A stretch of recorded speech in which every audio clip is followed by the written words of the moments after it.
The goal of our MIT Global Teaching Labs program at Yeomyung is to inspire a love for technology and science through 2 weeks of intensive, hands-on labs.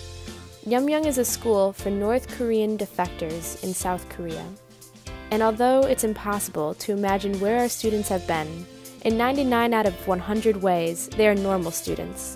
However, in a country where conformity is highly praised and valued, they are different from everyone else. The diversity of students at Yeomyung in language, age, interests, and personality is our greatest challenge as teachers. But it is also what makes our students so incredible to work with.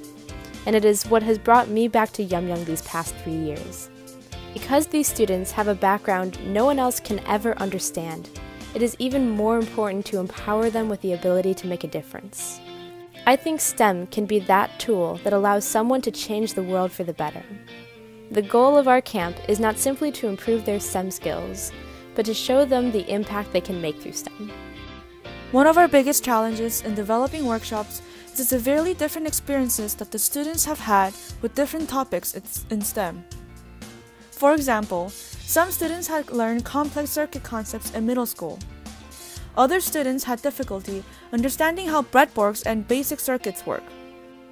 Further complicating the situation is the fact that the students also have differing levels of English fluency. Some students could speak and comprehend whole sentences, and others were on the level of the alphabet. Consequently, we tried to incorporate interactive labs that all of the students didn't have experience with.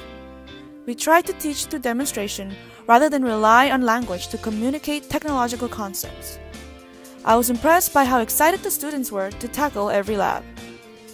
I was initially concerned about overcoming the language barrier because although I had a lot of experience working with students, I had never taught students with low English speaking ability. As it turns out, it is possible to show people that you care about them even with the language barrier.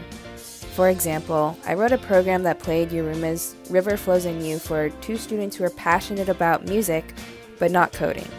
When I showed them the program the next day, I think the students realized that I didn't make them code because it made me happy to see them suffer. Rather, I was trying to teach them skills that would help them become better problem solvers and that would help them achieve their dreams, whatever they might be. We all want to feel cared for, and students at Yeomyung are certainly no different from the rest of us. The school tells us that the students who attend our camp tend to be more engaged in class the following year.